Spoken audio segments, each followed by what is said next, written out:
지난 주일에 더 큰 은혜와 평강이라는 제목으로 말씀을 전한 적이 있습니다. 하나님을 알아가는 자들에게 부어주시는 더 큰 은혜와 평강이 오늘도 여러분과 함께 하시기를 예수님의 이름으로 축복합니다.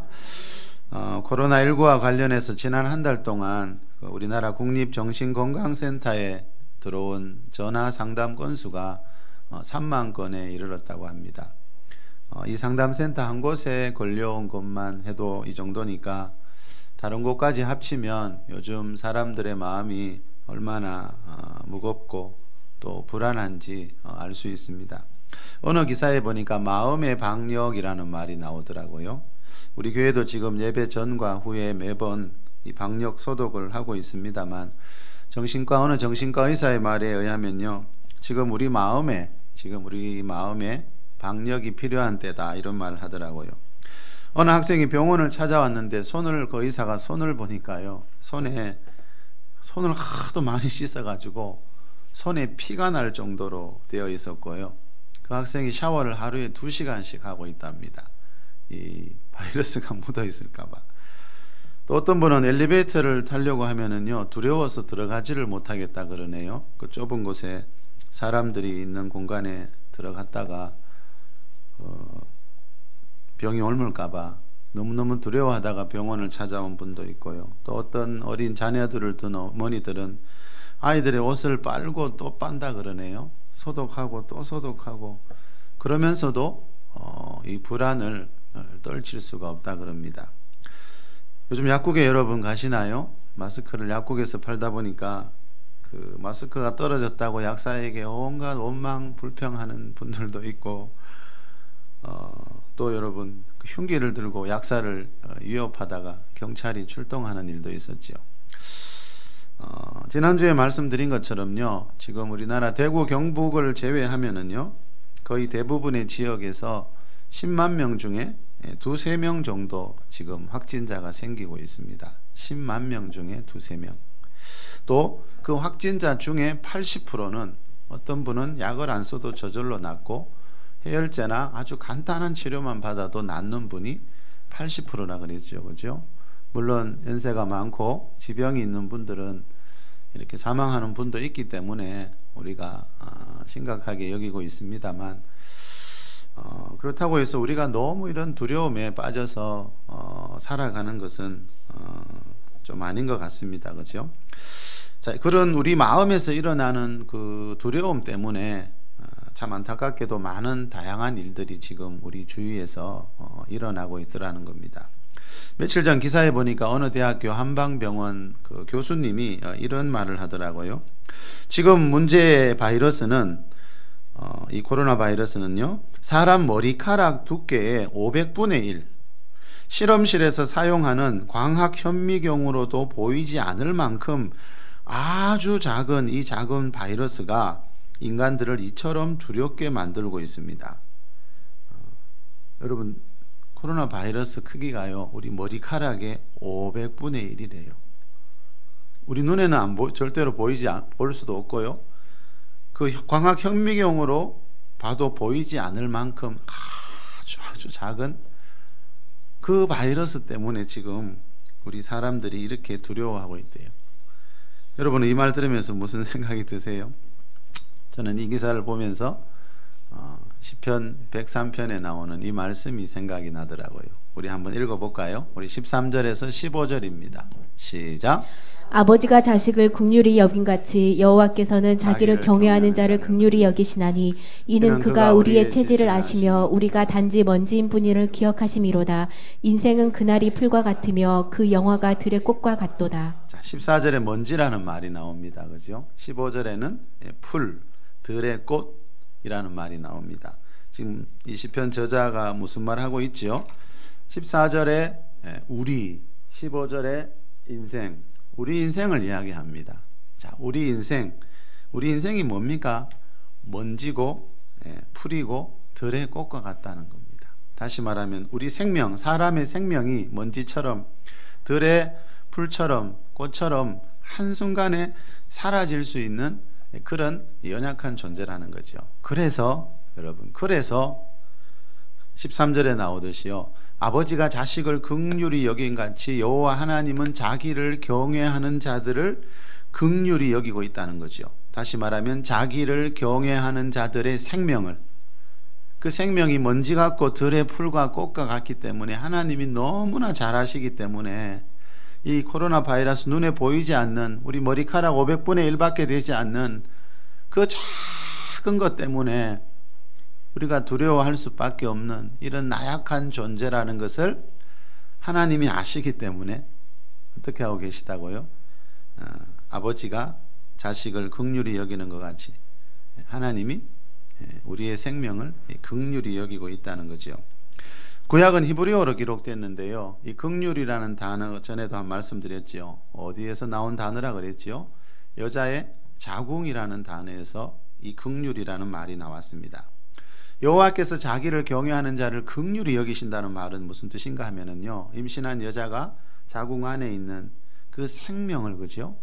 감싸고 사랑하고 보호하고 있듯이요, 하나님도 그런 어머니의 마음으로, 그죠? 아이를 잉태한 어머니의 마음으로 자기를 경외하는 자들, 자기를 경외하는 자들의 생명을 바라보고 있다는 겁니다. 에베소서 2장 4절에 보면 긍휼이 풍성하신 하나님이란 말이 나와요. 사도 바울이 만난 하나님은 긍휼이 풍성하신 하나님이래요. 긍휼이 풍성하신 하나님이 우리를 사랑하신 그 큰 사랑을 인하여 허물로 죽은 우리를 그리스도와 함께 살리셨고, 자, 하나님은 긍휼이 풍성하신 하나님인데요, 그 긍휼을 사도 바울이 지금 다른 말로 뭐라고 표현하고 있지요? 우리를 사랑하신 그 큰 사랑, 이렇게 표현합니다. 자, 하나님의 아들 예수님을 이 땅에 보내주셔서 우리를 죄에서 구원하신 이유는요, 하나님이 창조한 피조물인 우리 사람들을 향한 그 큰 사랑 때문이었다는 거죠. 자, 허물로 죽은 우리, 이 말은 허물로 죽어 있던 우리라는 뜻이라 그랬죠. 저와 여러분도 예전에 교회 다니기 전에, 예수님 믿기 전에는 허물로 죽어 있던, 자, 영적으로 죽어 있던, 영이 죽어 있던 자들이라는 거죠. 이 말씀 앞에 1절에 보면 그는 허물과 죄로 죽었던 너희를 살리셨도다라는 말씀이 나옵니다. 예수님 믿기 이전의 사람은 누구나 최초의 사람 아담이 물려준 원죄로 인해서 영이 죽은 채로 살고 있었다라는 겁니다. 그런데 허물로 죽어 있던 우리를, 자, 그리스도와 함께 살리셨다 그랬죠. 자, 아담이 물려준 그 원죄 때문에 영이 죽은 채로 살아가고 있던 우리가 예수님의 십자가 보혈을 믿는 순간에 영이 거듭나면서 하나님의 긍휼을 입은 자가 되었다라는 뜻입니다. 하나님의 긍휼. 우리가 이 땅을 살아가면서 이것저것 필요한 게 많죠, 여러분. 그러나 아무리 세상에 많은 것 가지고 있더라도요, 이 하나님의 긍휼을 입은 자가 되지 못하면은요, 어떤 결정적인 시기에, 어떤 환난의 때에 우리 삶을, 우리 인생을 지키는 것이 굉장히 어려워질 수가 있습니다. 자, 우리 베드로전서 2장 9절에서 10절 말씀 우리 한번 읽어볼까요? 여기도 긍휼이라는 말이 나옵니다. 시작. 그러나 너희는 택하신 족속이요 왕 같은 제사장들이요 거룩한 나라요 그의 소유가 된 백성이니 이는 너희를 어두운 데서 불러내어 그의 기이한 빛에 들어가게 하신 이의 아름다운 덕을 선포하게 하려 하심이라. 너희가 전에는 백성이 아니더니 이제는 하나님의 백성이요 전에는 긍휼을 얻지 못하였더니 이제는 긍휼을 얻은 자니라. 자, 그리스도인은 누굽니까? 이제는 긍휼을 얻은 자다. 이 베드로 사도가 이렇게 말합니다. 이제는, 지금은, 예수님 믿은 이후에는, 이 뜻이지요. 자, 9절에 보면은 너희를 어두운 데서 불러냈다 하나님이. 자, 이 말은 전에는, 우리가 예수 믿기 전에는 어둠 속에서 살고 있다는 겁니다. 하나님이 보실 때 어둠 속에서 살고 있다는 겁니다. 자, 10절의 표현에 의하면, 자, 하나님의 긍휼을 입기 전에는 그 사람은요, 영이 죽은 채로 어둠 속에서 죄와 허물 때문에, 우리 안에 가지고 있는 원죄 때문에 어둠 속에서 살고 있다는 겁니다. 자, 그런데 이제는 그랬습니다. 이제는 예수 그리스도를 하나님의 아들로 믿고 난 뒤에는, 자, 변화가 일어났다는 거죠. 전에는 긍휼을 얻지 못하였더니, 어둠 속에서 영이 죽은 채로 살고 있을 때는, 여러분, 세상에서 아무리, 그죠, 잘 나가는 사람이라 할지라도 전에는 긍휼을 얻지 못한 자였습니다. 그러나 이제는 예수 그리스도를 믿는 사람들은 세상의 눈으로 볼 때 그 사람의 삶이 어떠하든 간에 이제는 하나님의 긍휼을 얻은 자다. 자, 사도 베드로가 이렇게 말씀하고 있습니다. 자, 여러분, 세상 사람들은요, 우리도 예수 믿기 이전에는요, 전에는요, 하나님의 긍휼을 얻지 못한 상태였습니다. 왜 그렇다 그랬죠? 이 죄로 인해서 하나님과의 관계가 이 단절되어 있었기 때문입니다. 자, 하나님의 아들 예수 그리스도를 믿고 영접할 때, 그지요? 임신한 어머니가 그 뱃속에 아기를 품듯이 그 아기를 사랑하고 보호하듯이 그렇게 하나님의 긍휼을 얻은 자가 되었다라는 겁니다. 그리고 이것을 오늘 본문에서는 어떻게 표현하고 있죠? 주의 보호, 방패, 호위 이런 말들로 표현을 하고 있습니다. 우리 오늘 본문 한번 더 읽어볼까요? 시편 5편 11절 12절입니다. 우리 큰 소리로 한번 읽읍시다. 시작. 그러나 주께 피하는 모든 사람은 다 기뻐하며 주의 보호로 말미암아 영원히 기뻐 외치고 주의 이름을 사랑하는 자들은 주를 즐거워하리이다. 여호와여 주는 의인에게 복을 주시고 방패로 함같이 은혜로 그를 호위하시리로다. 여호와여 주는 의인에게 복을 주시고 자, 여러분, 여호와 하나님이 의인에게 주시는 복이 있대요. 자, 그 복 중에 하나가 뭔가 하면은요, 방패와 호위입니다. 여호와 주는 의인에게 복을 주시고, 자, 방패로 함같이 은혜로 그를 호위하시리로다. 자, 이 방패가 뭐죠, 여러분? 전쟁터에서 적의 공격으로부터 내 생명을 지켜주는 도구입니다. 그렇죠? 자, 그런데 하나님이 그 사람에게 방패와 같이, 그렇죠? 그 사람의 생명을 보존해 주시겠다는 거죠. 자, 이 말은 전쟁과 같은 위험한 일을 만날 때, 어떤 환난의 때에 하나님이 방패가 되어 주셔서 그 사람을 호위해 주는 사람이 있다는 겁니다. 그를 호위하시리이다. 제가 사전에 찾아보니까요, 이 호위라는 말의 뜻이 따라다니며 보호하고 지킴 이렇게 돼 있어요. 무슨 말이지요? 하나님이 따라다니면서 보호해 주시고 지켜주는 사람이 있다는 거죠. 저와 여러분이 그런 사람 될 수 있기를 축복합니다. 하나님이 따라다니는 사람이 있습니다. 세상 어디에 가든지 함께 하시는 사람이 있습니다. 자, 이 시의 저자인 다윗이요, 이런 사람이 되어서요, 11절에서 말하듯이 주의 보호로 말미암아 영원히 기뻐하리로다 이렇게 고백하고 있습니다. 자, 다윗은 우리 지난주에도 살펴봤죠. 주님이 전쟁터에서 주님의 보호가 뭔지를 누구보다도 많이 경험한 사람이 다윗입니다. 다윗은 전쟁을 아주 많이 치렀잖아요. 그 많은 전쟁터에서 살아남았어요. 그것도 다치지도 않고. 그래서 하나님의 호위, 하나님이 방패가 되어주신다는 말이 뭔지를 다윗은 뼈저리게 경험했습니다. 자, 여러분, 하나님이 의인들에게 주시는 복이 분명히 있습니다. 이 죄로 인해 온갖 재앙과 저주가 흐르는 이 세상을 살아가는 동안 방패가 되어주시고 호위, 11절에 나오는 말에 의하면 주의 보호, 주님이 보호해 주시겠다. 자, 주님의 보호라는 게 있습니다. 이 세상에 여러분. 자, 이것을 보고 시편 91편 7절에서는 이렇게 말했지요. 1000명이 네 왼쪽에서 10,000명이 네 오른쪽에서 엎드러지나 이 재앙이 네게 가까이 하지 못하리로다. 왜 그 재앙이 가까이 못합니까? 하나님이 지금 호위하고 있으니까, 하나님이 지금 방패가 되어주고 있으니까.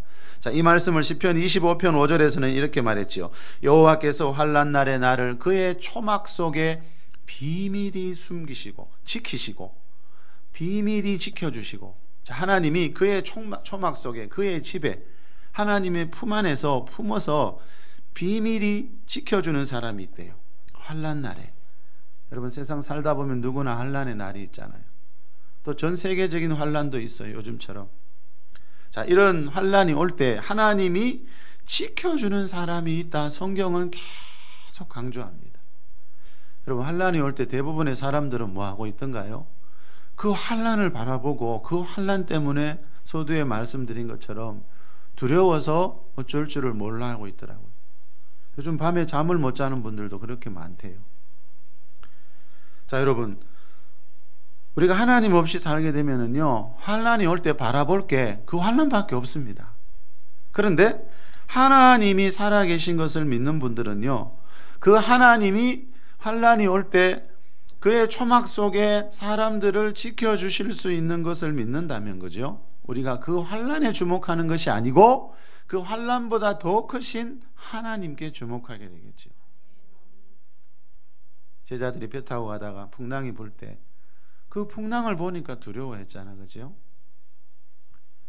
베드로가 예수님을 볼 때는, 그죠? 풍랑을 보지 않고 예수님을 볼 때는요, 그 풍랑 위를 걸었대요.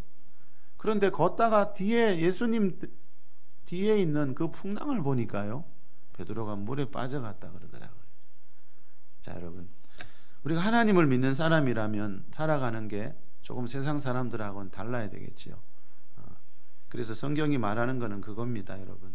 이 시편에 보면 특히 이 시편은 그리스도인들이 그 시대에 하나님을 믿는 백성들이 말하는 간증입니다. 자신의 삶입니다. 내가 전쟁터에서 어떤 마음을 품고 있었고, 전쟁터에서 어떻게 살아남았고, 환난이 올 때 내가 그 환난을 어떻게 통과했고. 이 시편은요, 다른 말씀하고 성격이 좀 다르죠. 다른 말씀은 다 하나님이 위에서 우리에게 주시는 건데, 이 시편은 우리가 하나님께 고백하는 거예요. 간증하는 거예요. 저와 여러분의 삶이 이 시편을 읽다 보면요, 참 내 이야기 같아라는 게 그래서 참 많은 겁니다. 자, 여러분, 환난이 올 때 그 환난을 바라보면 누구나 두려워지죠, 여러분. 그죠? 그러나 그 환난을 다루시는, 그 환난보다 더 크신 그 하나님을 바라본다면 우리 안에 두려움이 아니라, 우리 지난주에도 말씀드린 것처럼 하나님 안에 있는 그런 은혜와 평강을 분명히 누리게 된다는 거죠. 요즘도 분명히 환난의 때입니다, 그죠? 아까 우리 기도한 집사님이 빨리 이전의 생활로 돌아가고 싶다 그랬죠. 정말 맞죠, 그죠, 여러분? 우리가 예전에 그냥 주일이면 평범하게 반복해서 오던 그 발걸음이 요즘은 아직도 교회에서 예배를 드리지 못하는 곳이 너무 많습니다, 여러분. 이 신종 코로나 바이러스가 지금 전 세계에 퍼져가고 있지요, 그죠? 그리고 이탈리아는 전 국민을 대상으로 긴급 상황이 아니면 거주 지역을 벗어나지 못하도록 이 전국 봉쇄령을 내렸더라고요. 미국도 어제 보니까 국가 비상사태를 대통령이 선포했지요. 그러면서 이 코로나와의 싸움을 위해서 60조 원이라는 그런 예산을 세우더라고요. 지금 환란이 맞습니다. 전 세계적인 환란이 맞습니다. 이 전염병이라는 이 환란, 자, 이것을 이기기 위해서 물론 우리 사람들이, 그죠? 해야 할 일도 많이 있습니다, 여러분. 그렇지만 우리가 사람들이 해야 할 일도 있지만, 자, 우리는 하나님의 백성이기 때문에, 자, 시편 91편 3절에서 말하는 이 하나님을 붙잡아야 되겠지요. 시편 91편 3절에서 말하는 하나님은 무슨 하나님이라 그랬지요? 심한 전염병에서도 건지시는 하나님. 예. 자, 세상에 아무리 여러분 전염병이 휘몰아쳐도 하나님이 얼마든지 그 전염병에서 우리나라를 건지시고 우리 가족들을 건지실 수 있다는 그런 믿음으로 살아가는 저와 여러분이 될 수 있기를 바랍니다. 우리 요즘처럼 전염병이 돌 때 우리 그리스도인들이 해야 할 일이 이겁니다, 그렇죠? 그 전염병에 주목하는 것이 아니고 그 심한 전염병에서도, 이보다 더 심한 전염병에서도 능히 우리를 건지실 수 있는 그 하나님의 손길을 바라보는 것, 여러분, 그게 성경에서 말하는 하나님의 백성들의 삶이라는 거죠. 자, 여러분, 안타깝게도 성경은 앞으로 이 세상에 예수님의 재림이 가까워질수록 더 많은 전염병과 더 많은 환란이 일어난다라고 분명하게 말씀하고 있다 그랬죠. 대표적인 누가복음 21장 11절에 보면요, 곳곳에 큰 시진과 기근과 전염병이 있겠고 또 무서운 일과 하늘로부터 큰 징조들이 있으리라. 예수님이 2000년 전에 예언하셨어요. 세상 곳곳에 큰 시진과, 자, 몇 년 전부터 이 말씀이 안타깝게도 우리나라에도 이루어지고 있지요. 여러분, 몇 년 전만 해도 우리나라는 지진 이야기하면 다 일본 이야기, 중국 이야기, 다른 나라 이야기로 생각했어요, 국민들이. 그런데 지금은 그렇게 생각하는 분들이 없지요. 기근과 전염병이 있겠고, 전염병 여러분 그동안 몇 가지 경험했지만 지금 우리가 겪고 있는 이 코로나 바이러스만큼 큰 전염병은 아마 우리 생애 처음인 것 같아요. 이것이 전부가 아니고요. 또 무서운 일과 그랬어요. 여러분, 큰 지진과 기근과 전염병이 있겠고 또 무서운 일이 있어요. 이 무서운 일이 뭐라 그랬죠? 미국의 쌍둥이 빌딩이 무너지는 그런 9.11 테러 같은 그런 무서운 일들이 예수님의 재림이 가까워질수록 인류 역사 가운데 더 많아지게 될 것이라고 2000년 전에 예수님은 이렇게 예언하신 적이 있습니다. 그래서 다시 말하면 무슨 말입니까? 그리스도인들은 어떤 환난이 오더라도 그 환난을 이겨낼 수 있는 어떤 길을 알고 있어야 된다는 거죠. 마태복음 24장이 요한계시록장이라 그랬지요. 거기 보면 예수님이 제자들에게 내가 너희에게 미리 말하였노라. 자, 세상 끝에 일어날 일들을 미리 말씀해 주셨어요. 어떤 환난이 일어나고 어떤 전쟁이 어떤 전염병이, 우리 얼마 전에 계시록 봤지요. 그 전염병이 얼마나 크게 일어날지. 자, 예수님이 미리 다 말씀해 주셨어요. 왜요? 그 환난이 올 때 죽지 말고 마태복음 24장에서 말하듯이 육체로 받는 구원, 육체가 살아남는 구원을 얻으라고 예수님이 환난 때에 일어날 일, 환난 때에 어떻게 살아남을 수 있는지 성경은 다 가르쳐주고 있다는 거죠. 자, 여러분, 인류 역사는 거죠. 참 신기하게도 이 성경에 예언된 대로 분명히 가고 있더라는 거죠. 여러분 한번 생각해 보십시오. 지금도 매년 전 세계에서 가장 많이 팔리는 책이 이 성경이래요. 자, 2000년 전에 예수님 제자들이 이 성경을 통해 예언해 놓은 말씀들이 지난 인류 역사 2000년 가운데 이루어지지 않고 정반대로 갔다면 이 책을 누가 보겠습니까? 저부터 안 보겠지요. 그러나 신기하게도 세상 역사는 성경에 예언된 대로 지금도 흘러가고 있더라는 거죠. 자, 성경은요, 감사하게도 미리 말해줍니다. 이 세상이 앞으로 어떻게 되고 예수님 오실 때 어떤 일들이 일어나고 사람들이 어떻게 변해가고. 왜요?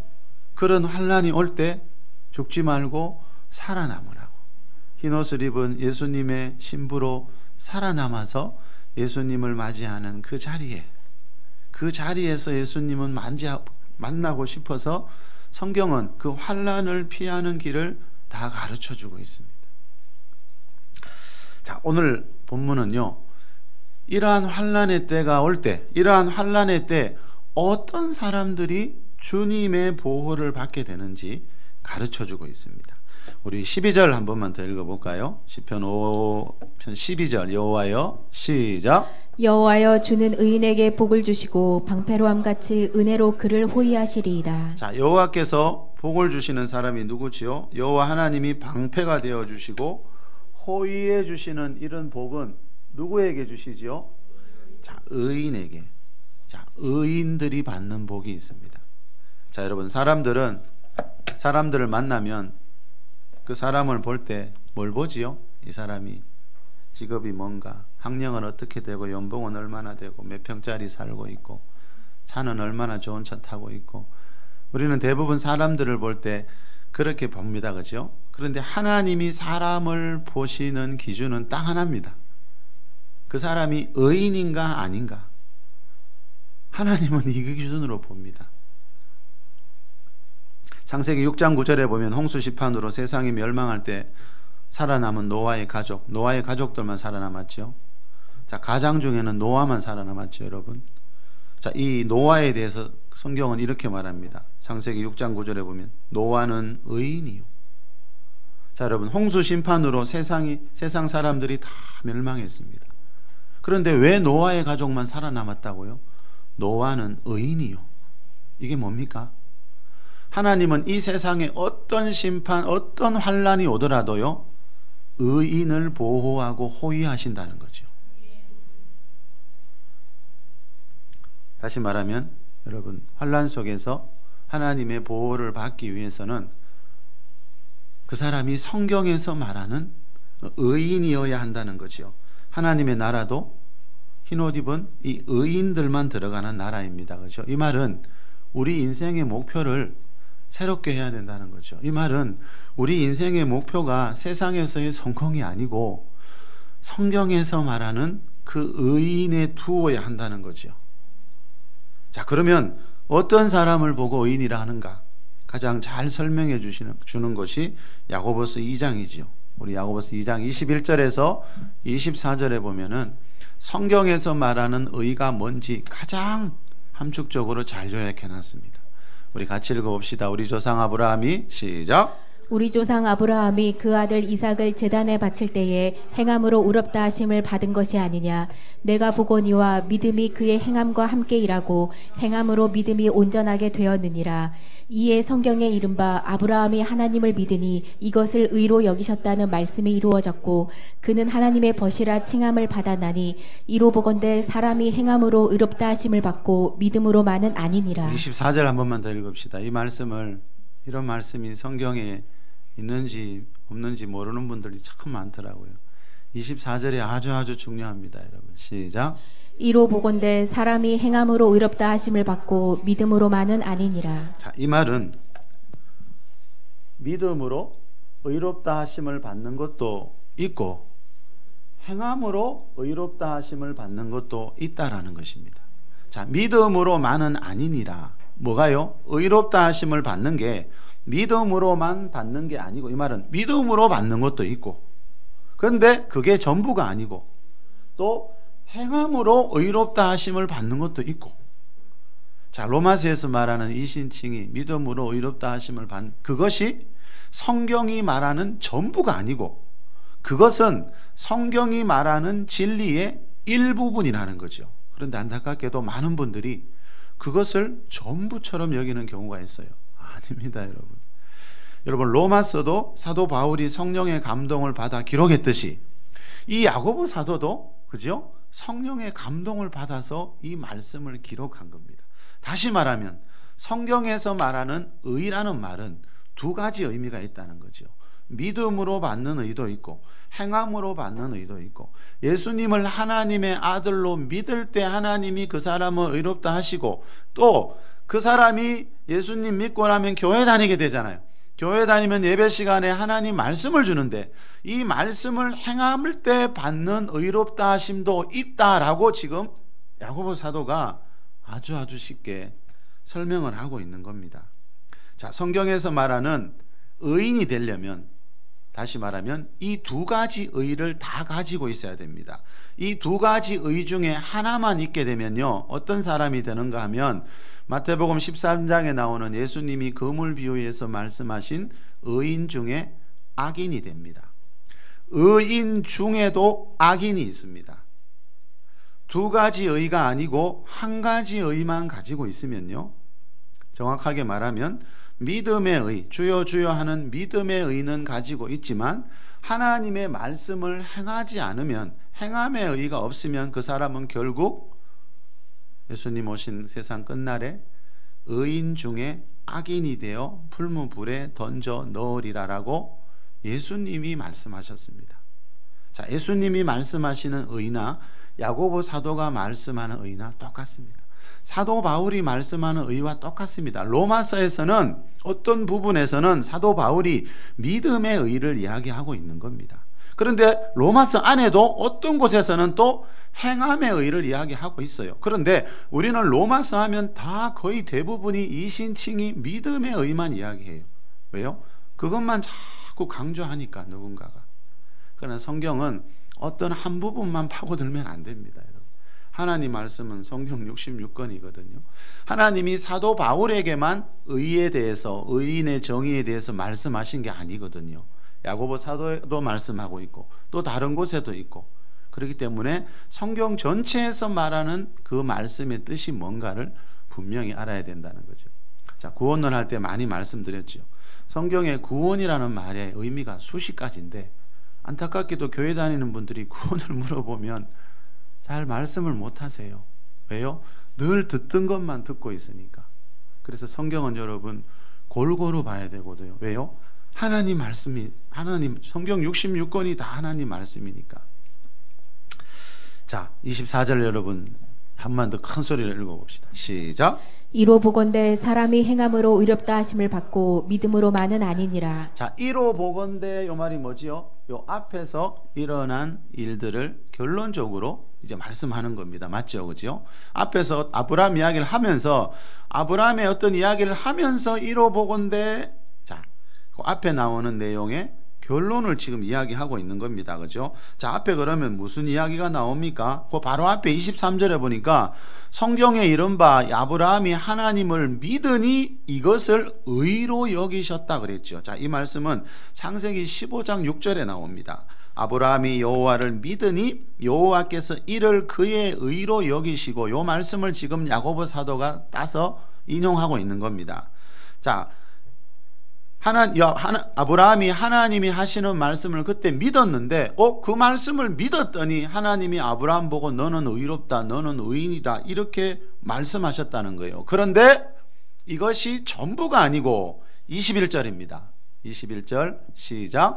우리 조상 아브라함이 그 아들 이삭을 제단에 바칠 때에 행함으로 의롭다 하심을 받은 것이 아니냐. 아까는 믿음으로 아브라함이 의롭다함을 받은 적도 있고 그게 전부가 아니고, 아브라함이 아들 이삭을 바칠 때 행하는 모습을 보고 하나님이 그 행함을 보고 또 다시 아브라함을 의롭다 하셨다. 이 말은 뭐예요? 이 믿음의 의와 행함의 의가 이렇게 아브라함처럼 함께 있어야 그 사람이 의인 중에 의인이라는 거죠. 이 의미를 정확하게 알고 있어야 됩니다, 여러분. 이거는 천국 가는 문제와도 관계가 있고요. 우리가 이 땅에서 환난의 때에 하나님의 보호와 방패와 호의를 받는 문제와도 관계가 있습니다. 의인 중에 악인이 아니고요, 의인 중에 의인이 되라. 자, 예수님도 야고보 사도도 지금 그 말씀을 하고 있습니다. 자, 의인 중에 의인은 누굽니까? 주여 주여 하는 믿음만이 아니고 그 내가 주여 주여 하는 주님의 말씀을 계명을 지키고 행하는 믿음을 가진 자를 성경은 의인 중에 의인이다 이렇게 말합니다. 자, 여러분 마태복음 13장 39절에 보면 좀 전에 제가 전했던 말씀이 나옵니다. 예수님이 세상 끝에, 이 말은 우리 인생의 끝날에 이 말도 되지요. 예수님 다시 오실 때 무슨 일이 있나 하면요, 천사들이 의인 중에서 악인을 갈라내어 풀무불에 던져 넣는다. 자, 이런 설교는 잘 여러분들이 듣기가 어려우실 거예요.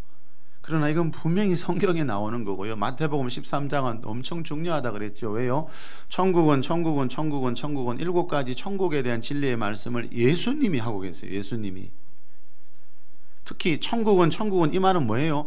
어떤 사람이 세상 끝날에, 인생의 마지막 날에 천국 가는가, 그 이야기하는 아주 중요한 말씀이거든요. 자, 세상 끝에 천사들이 의인 중에서 악인을 갈라내어 풀무불에 던져 넣는다. 슬피 울며 이를 가는 곳, 그죠? 풀무불.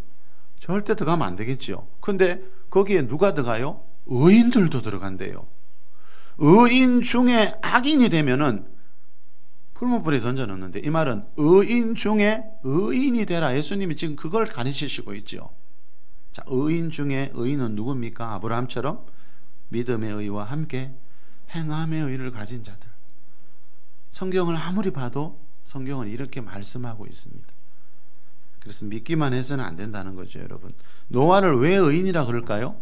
노아도 아브라함처럼 하나님을 말씀을 믿기만 한 게 아니고 하나님이 말씀하실 때 그 말씀을 행했다는 거죠. 노아도 아브라함처럼 믿음의 의와 행함의 의를 함께 가지고 있었기 때문에 노아는 의인이요 이렇게 말씀합니다. 존 비비어 목사님이 거룩한 열정이라는 책에서 이런 말을 합니다. 야고보 사도는 강조한다. 이로 보건대 사람이 행함으로 의롭다 하심을 받고 믿음으로만 아니니라. 얼마나 뜻밖의 말씀인가. 많은 그리스도인들에게 이 말씀이 뜻밖의 말씀이라는 거예요. 제가 좀 전에 말씀드렸잖아요. 이런 말씀이 성경에 있었구나라는 것을 모르는 경우가 너무 많다는 거예요. 더 들어볼까요? 얼마나 뜻밖의 말씀인가. 감히 말하건대 복음주의나 오순절 개통 신자들 중 성경에 이런 구절이 있다는 것을 아는 이들은 얼마 안 될 것이다. 얼마 전에 나는 이 말씀을 전할 때 첫마디로 이 구절만 따로 떼어서 인용했다. 그러자 강단 안이 쥐 죽은 듯이 조용했다. 사람들은, 성도들은 행위 없는 메시지에 너무 익숙해 있었기 때문에 이 말씀의 의미가 와닿는데 한참 시간이 걸렸다. 존 비비오 목사님이 이렇게 말합니다. 미국 교회나 한국 교회나 참 비슷한 게 많아요. 영성의 흐름이 참 비슷한 게 많더라고요.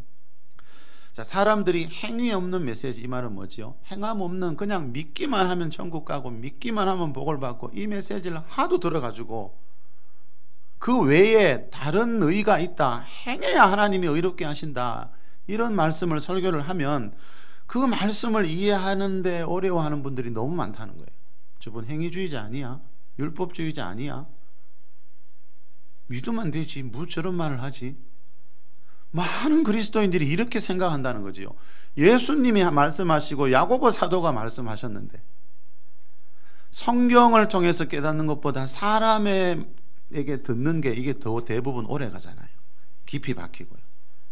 그래서 그 베레아 교회 성도들처럼 성경을 상고하면서 우리가 하나님을 만나야 되는데, 그냥 사람에게 들으면 그거구나 이렇게 새겨버리니까, 그런 말씀이 쌓이고 쌓이니까 나중에 하나님 말씀을 아무리 보여주고 전해도 그 사람은 그 메시지를 이해하기가 어렵더라는 거죠. 행함을 강조하면 율법주의자가 되는 게 아닙니다, 여러분.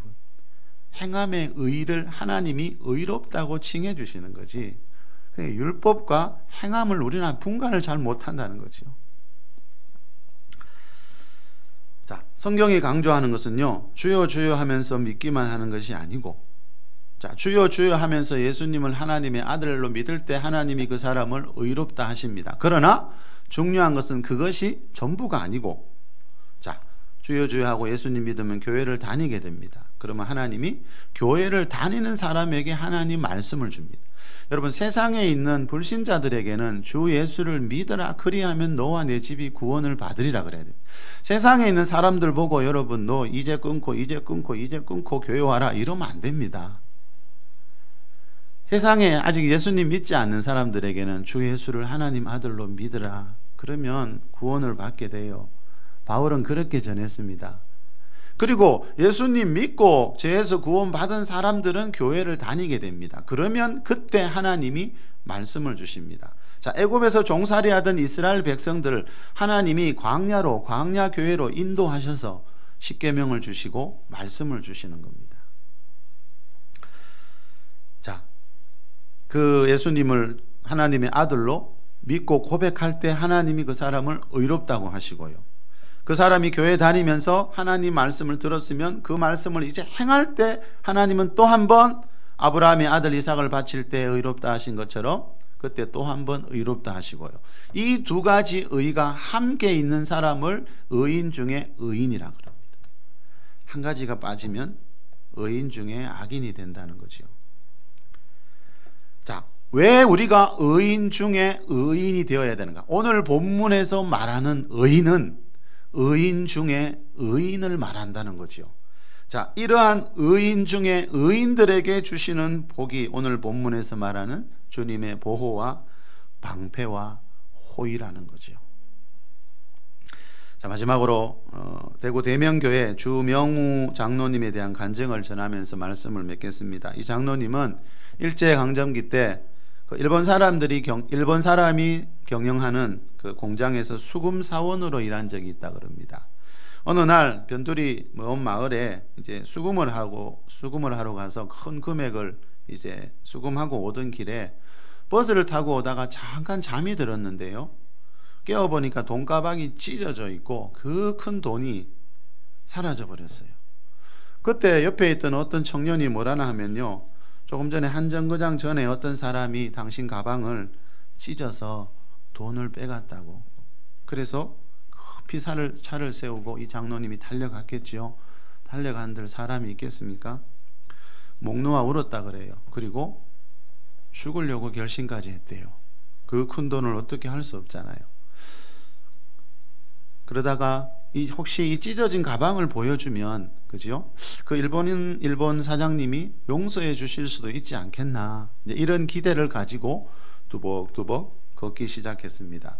얼마쯤 걷다 보니까요, 높은 언덕에서 버스 한 대가 굴러 떨어진 것을 목격했어요. 가만히 보니까 좀 전에 자기가 타고 오다가 내린 그 버스인 거예요. 그날 그 사고로 21명이 그 자리에서 죽었고요. 나머지 살아있는 사람들도 온몸에 피를 흘리면서 대부분 중상을 당했습니다. 그런데 그 죽은 사람 중에 한 청년을 보니까요, 누군가 하면은 좀 전에 자기에게 가방에 있던 돈 누가 훔쳐갔다고 말했던 그 청년이 죽어 있어요.